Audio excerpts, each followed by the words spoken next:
The AEW World Title Eliminator is underway, and we have one Black Hope who can... Nope, never mind. He gone. Ugh, it's an all-white tournament, one match in. Wow, you're in the mix with Pro Wrestling Bits. Last week, at the end of AEW's Saturday Night Dynamite, AEW announced a World Title Eliminator tournament filled with some of the biggest rising stars in the company. We all know where this is going, because this bracket might as well be the Frozen Four. I feel like AEW threw us a bone by including Powerhouse Hobbs just so I would make a video about AEW having an all-white tournament. Yet here I am, one match in, making a video about AEW's all-white tournament. Here's a live look at Tony Khan booking the AEW World Title Eliminator right now. That's right, it's tournament season right now in pro wrestling, and across many promotions, these tournaments have also served to celebrate the eclectic nature of the professional wrestling we all know and love. This year's King of the Ring tournament featured a black winner in Xavier Woods, and the most beautiful thing about it wasn't forced or even a diversity play. Xavier Woods was a sentimental favorite to win this tournament for reasons outside of his race since day one.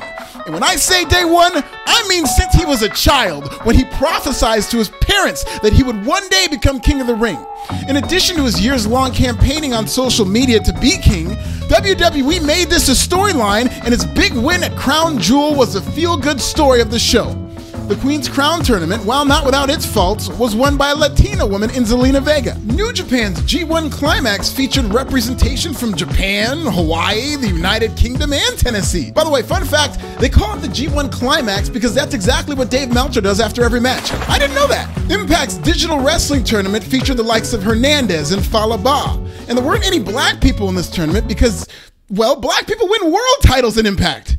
Even Squid Games featured some diversity with both Korean and Pakistani players represented, no spoilers. But my man Tony Khan looked around at all this diversity when it comes to tournaments, and he said, man, I don't f with you niggas like that. Let me get my tournament on. White boys, let's show them how we do tournaments in AEW.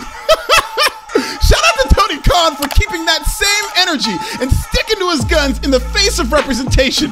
When Tony Khan sticks to his guns, they're not guns from the streets. He's getting these guns from the NRA. You've gotta love it. AEW ethnically cleansed this tournament of its one diversity hire the first chance they got, in the first match of the first television show since announcing the World Negro Eliminator. Also, it was a taped show, so by the time the spoilers got out, this became an all-white tournament before it technically even started. Forget King of the Ring, the winner of this MAGA Invitational should be crowned King of the Right Wing. Tony Khan is making my job way too easy with all this saltine booking. But to be fair, I guess white people have to have something. This world is changing. For the first time ever, the number of white people in America fell per the 2020 US Census. By 2045, the United States is expected to be minority white. So I guess they gotta have something, and AEW can be that something. LL Bean isn't going to do a crossover with Air Jordan because they know their audience, and it's a winning formula for them and their Caucasian customers. Some shows like The Golden Girls and Succession, which is amazing, thrive in their unapologetic whiteness. I guess AEW can be that for wrestling, as long as it's the exception to the rule.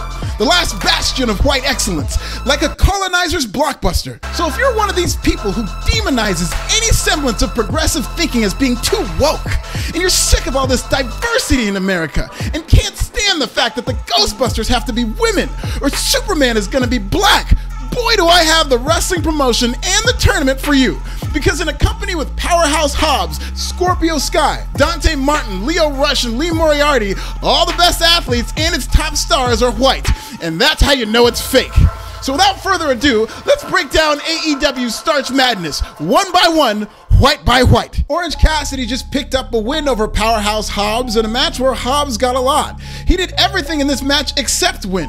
But more than 1 year after making his AEW debut against Orange Cassidy, I still don't know a damn thing about him or what this character is supposed to be.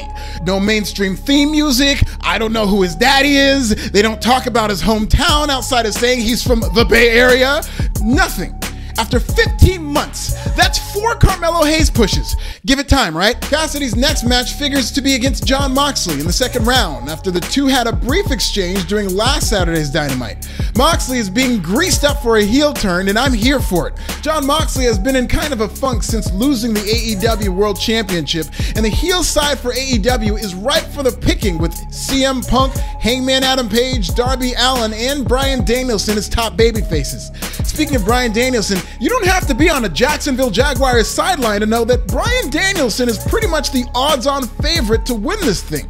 In fact, I do see Moxley's heel turn coming after losing to Bryan Danielson at Full Gear in the finals, causing Moxley to snap. Bryan has been white hot since walking into the doors at AEW, and I don't think his win streak should end anytime soon. Assuming Hangman Adam Page wins the AEW World Championship, as he should, Bryan Danielson facing Page instead of a rematch against Omega will seem forced as a vaunted babyface versus babyface feud. But first, Danielson will have to get past pesky, overachieving veteran Dustin Rhodes, the most experienced wrestler in the field and one of the biggest underdogs in the field. Despite all his talents, if this were March Madness, Rhodes would be playing the role of University of North Texas as a 16 seed against Duke. Godspeed, Goldust. Preston 10 Vance is the youngest member of this tournament with the least experience, and he'll be the biggest underdog in the bracket. Preston Vance has a lot of potential as a top babyface in the future, as he has the right look and complexion to be a big star in AEW. But at this stage, Moxley might beat Vance faster than he did Wheeler Yuta. Lance Archer is something of a dark horse if there is such a thing in an otherwise predictable tournament.